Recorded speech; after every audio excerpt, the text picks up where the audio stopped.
Hey guys, what's going on? Dr. Frank here, the founder of AddictionMindset recovery coaching programs. And in today's brief video, I want to talk about the 3 worst side effects of nicotine addiction. Here at Addiction Mindset Recovery Coaching, we help people quit nicotine, THC, energy drinks, and adult media content. So be sure to subscribe to the channel if you enjoy today's video.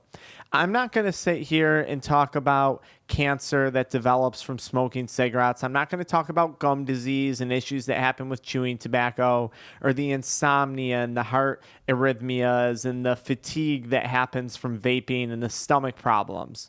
Those are side effects that we all know about. Those are things that we're all aware of.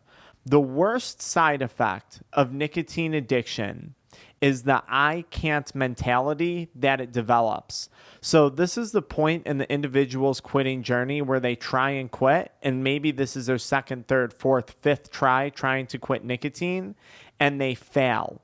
And what winds up happening is subconsciously that person starts to be comfortable with I can't. I'm not capable of doing this. And you inevitably start to make excuses for yourself. So next week, after this party, after this event, I know when I was stuck in active nicotine addiction, I did this for years. I used this I can't mentality. And I say this is the worst side effect because it starts to build within you subconsciously, and I think very consciously, a high level of self-doubt. And I think that self-doubt starts to affect a person's confidence. And then I think that combination of self-doubt and lack of confidence begins to spill over into other aspects of the individual's life. I know this was certainly the case for me. I was struggling in my businesses, I was struggling in my relationships, I was struggling in my career, and I had a constant mentality of I can't, I'm not capable of. And I wasn't that type of person. That wasn't me. That wasn't the person that I knew I was. So what happened? Where did that come from?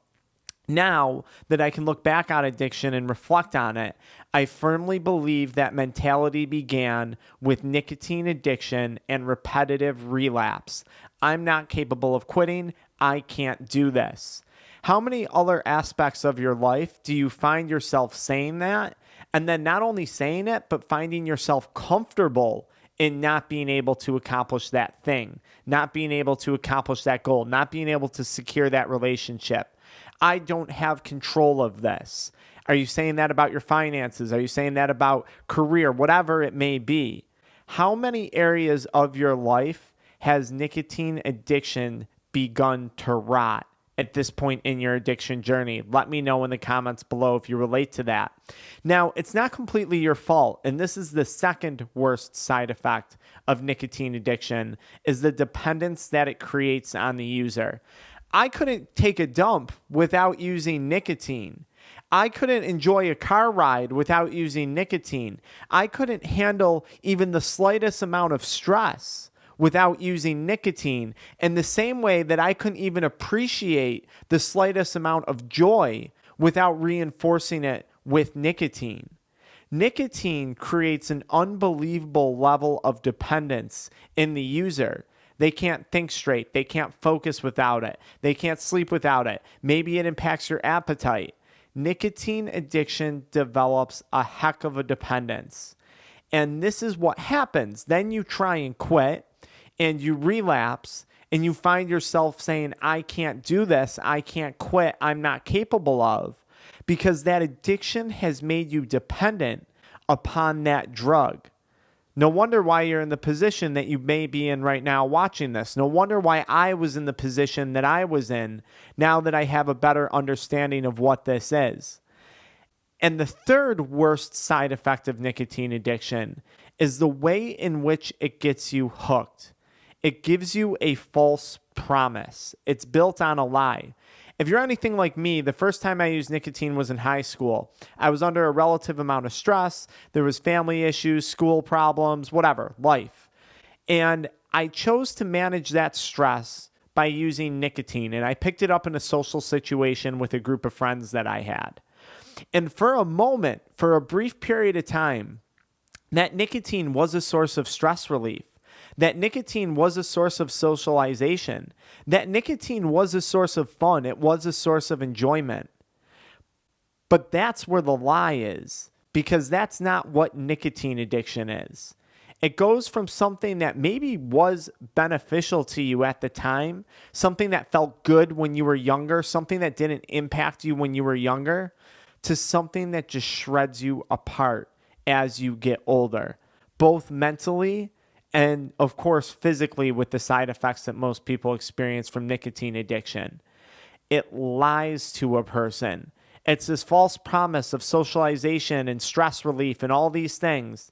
And then what actually winds up happening is you become significantly more anxious when you don't have nicotine. So it makes the anxiety worse.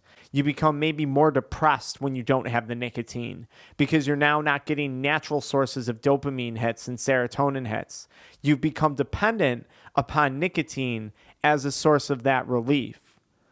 There is nothing more insidious, in my opinion, than nicotine addiction for those three reasons: the I can't mentality, the level of dependence it builds in its user, and of course, the lie that it was built on.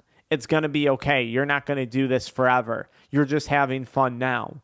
And then boom, before you blink, it's 10, 20 years later, and you're finding yourself in a really, really challenging position. Now, with that being said, I think there's a flip side to this. And that's when you quit, those are traits that I think you gain back. So once you quit nicotine and you realize that you're capable of it, that I can't mentality becomes I can. I just did one of the things that I thought was to be one of the hardest things in my life. Now, what else can I go accomplish? What else can I get through? What else can I achieve? And then you start to reclaim and you start to control your sources of happiness, your sources of joy. I say this in many of my videos. It's incredible not being dependent upon a substance to create a source of joy, or even to sit in a source of sadness or a source of stress, just to be able to sit there and manage that emotion and deal with it in a healthy manner. It's an incredible level of freedom. And then, of course, the last level of freedom that you get back is being able to see through the lies. There's many aspects of my life once I opened up my eyes to nicotine addiction where I saw that I was being taken advantage of, where I saw that I was allowing people to take advantage of me, where I saw that I was allowing people to continually sell me lies and sell me BS, whether it be on a wider scale, such as like energy drink companies, pre-workout drink companies, just constant things trying to get your money, trying to tell you that you need it, that it's going to help you. And then boom, they get you hooked. They get you dependent on it. I learned so much by quitting nicotine about myself and my interactions with the world. And I hope that you get the same out of the information that I'm giving you in your recovery and your sobriety journey. So listen, if you need help quitting and you're not sure what to do, you can always work with our offices here at Addiction Mindset. The information's in the description below. But in the meantime, why don't you follow me into the next video where I talk about managing nicotine withdrawal? I'll see you guys there.